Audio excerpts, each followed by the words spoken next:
President Zelensky, I'm honored to welcome you back to the White House. We spent an awful lot of time on the telephone as well as on video, but it's good to see you in person again.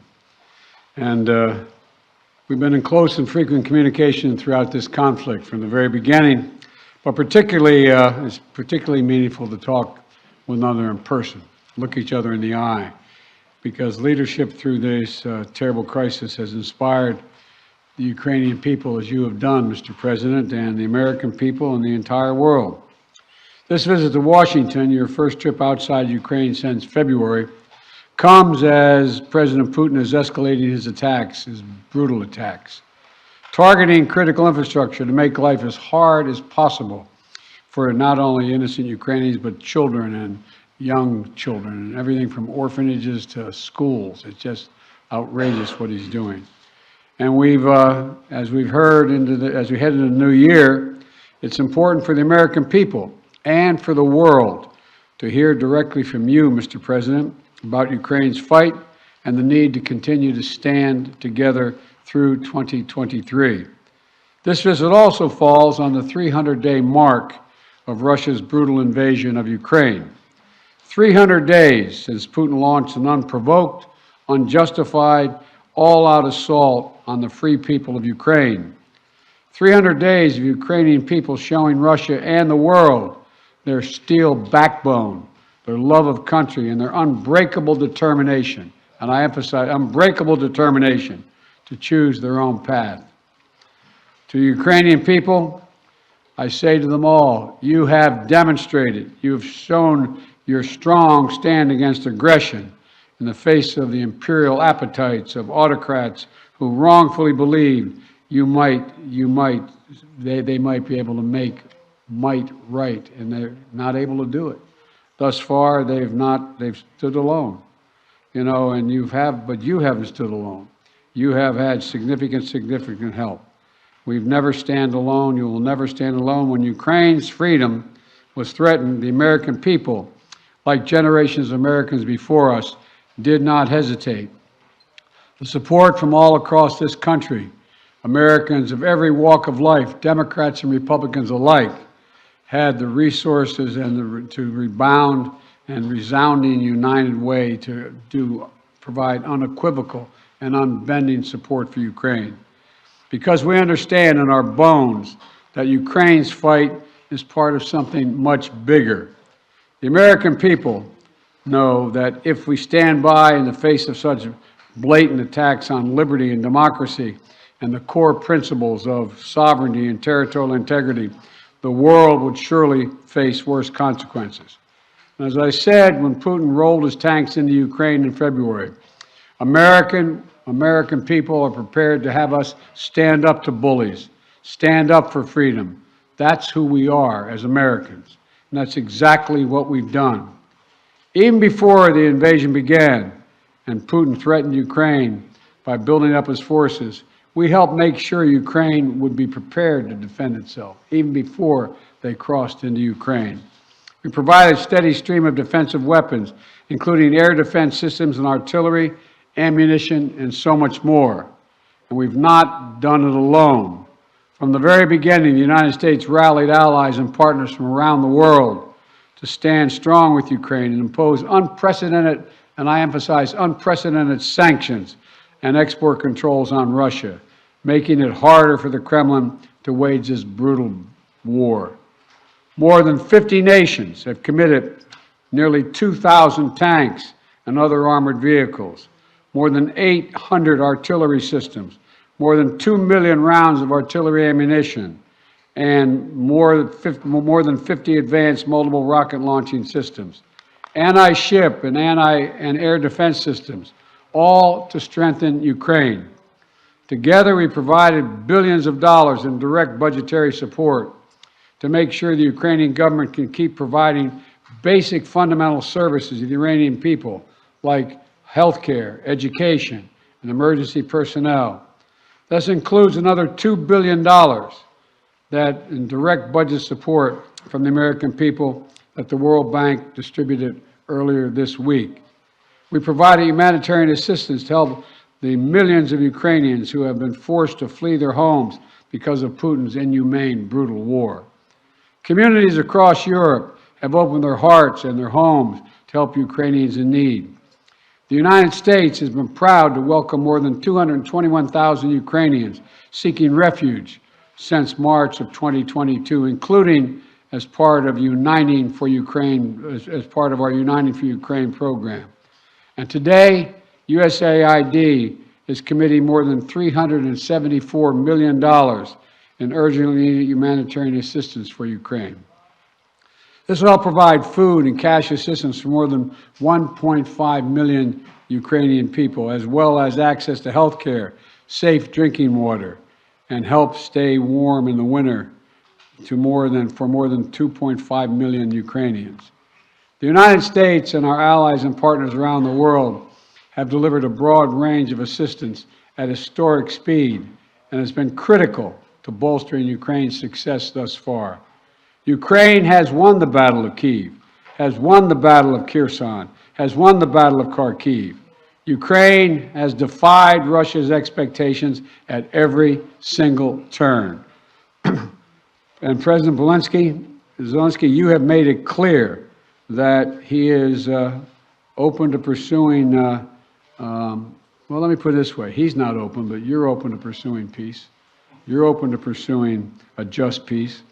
We also know that Putin has no intention of stopping this cruel war. And the United States is committed to ensuring that the brave Ukrainian people can continue to defend their country against Russian aggressions as long as it takes. And I want to thank the members of Congress for their broad bipartisan support to Ukraine. And I look forward to signing the omnibus bill soon, which includes $45 billion in additional funding for Ukraine. I'll also sign into law the National Defense Authorization Act, which includes authorities to make it easier for the Department of Defense to procure critical munitions and defense materials for Ukraine and other key materials to strengthen our national security. Today, I'm announcing the next tranche of our security assistance to Ukraine. $1.85 billion package of security assistance that includes both direct transfers of equipment that Ukraine needs, as well as contracts to supply ammunition Ukraine will need in the months ahead for its artillery, its tanks, and its rocket launchers. Critically, in addition to these new capabilities, like precision aerial munitions, the package will include a Patriot missile battery, which will train Ukrainian forces to operate as part of the ongoing effort to help bolster Ukraine's air defense. It's going to take some time to complete the necessary training, but the Patriot battery will be another critical asset for Ukraine as it defends itself against Russian aggression. Altogether, today's new security assistance with humanitarian funding amounts to $2.2 billion in additional support for the Ukrainian people. We should be clear about what Russia's doing. It is purposefully attacking Ukraine's critical infrastructure, destroying the systems that provide heat and light to the Ukrainian people during the coldest, darkest part of the year. Russia is using winter as a weapon, freezing people, starving people, cutting them off from one another. It's the latest example of the outrageous atrocities the Russian forces are committing against innocent Ukrainian civilians, children, and their families. And the United States is working together with our allies and partners to provide critical equipment to help Ukraine make emergency repairs to their power transmission systems and strengthen the stability of Ukraine's grid in the face of Russia's targeted attacks. We're also working to hold Russia accountable, including efforts in Congress that will make it easier to seek justice for Russia's war crimes in Ukraine. Let me close with this. Tonight is the fourth night of Hanukkah, a time when Jewish people around the world, President Zelensky and many of the families among them, honor the timeless miracle of a small band of warriors fighting for their values and their freedom against a much larger foe, and how they endured and how they overcame. How the flame of faith with only enough oil for one day, burn brightly for 8 days. A story of survival and resilience that reminds us that the coldest days of the year, that light will always prevail over darkness, and hope drives away despair. And that the human spirit is unconquerable as long as there are good people willing to do what is right. This year has brought so much needless suffering and loss to the Ukrainian people. But I want you to know, President Zelensky, I want you to know that all the people of Ukraine to know as well. The American people have been with you every step of the way, and we will stay with you. We will stay with you for as long as it takes. What you're doing, what you've achieved, it matters not just to Ukraine, but to the entire world. And together, I have no doubt we'll keep the flame of liberty burning bright, and the light will remain and prevail over the darkness. Thank you for being here, Mr. President. We're going to stand with you.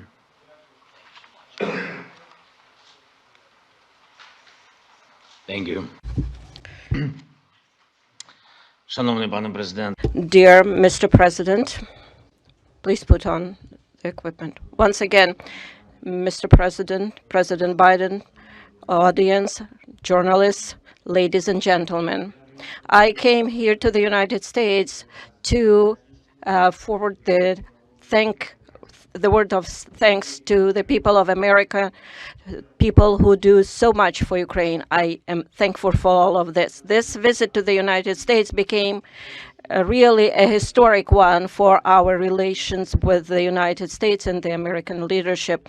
In the last 30 days of this war, we have started a new phase of our interrelations with the United States. We became a real partners and allies with the content. And I felt today during all of my meetings and during our talks. Once again, I would like to thank Mr. President, President Biden, for his candid support and what is very important, the understanding of Ukraine, and for the support of the international coalition to strengthen international law. I am grateful to President Biden for his personal efforts, his steps that unite the partners and global South. When all countries of the world take some position and are focusing on cooperation and mutual understanding, this is very useful for all of the countries, for Ukraine, for the United States. I want to thank the Congress for bipartisan, bicameral support, and I am looking forward to good meetings with the members of the Congress and their support. This is the visit that I'm here today to meet with the Congress. The main issue during my today's talks is to strengthen Ukraine. Next year, our movement forward to fight for our freedom and independence. I have good news returning home. President Biden announced a new package of defense support, about $2 billion, and the strongest element of this package is the Patriot battery systems, something that will strengthen our air defense significantly. This is a very important step to create secure airspace for Ukraine, and that's the only way we would be able to deprive the terrorist country and their terror attack to strike our energy sector, our people, and our infrastructure. We had a very good negotiation and talks about our strategic steps, which we discussed with President Biden, and what we expect next year and for what we are preparing. This is very important for all Ukrainians, and I am hopeful. And once again, thank you, Mr. President, for $45 billion. Because this is a big assistance, and I hope that the Congress will approve this financial assistance for our country. This is almost $45 billion. thank you very much for the support. Every dollar of this investment for the United States is going to be strengthening of global security. I know that the American leadership will be strong and will play important role in global scope. And the United States will help us to defend our values and independence. And regardless of changes in the Congress, I believe that there will be bipartisan and bicameral support. And I know that everybody works for this. And of course, during all of my meetings today, we discussed issues of standoff against terror of Russia, their destruction of our energy infrastructure. We need to survive this winter. We need to protect our people, and we need to be very specific in this area. This is a key humanitarian issue for us right now. This is the survival issue. We are discussing sanctions and legal pressure on the terrorist country Russia. Russia needs to be held accountable for everything it does against us, against our people, against Europe and the whole free world. And it is very important that we have the peace formula. And for that, we offer very specific steps what America can do to help us to implement them. We propose global formula for peace summit. I'm thankful for our American counterparts that they feel us and understand how important it is to continue and stay on course and work on integrity of the country and international rule of law. We will also need, as soon as our defense capabilities will be strengthened in the next few months. I don't want to discuss it in details right now. I believe you understand why, but I am very grateful to President Biden. Thank you for your attention to all of these issues. Glory to Ukraine.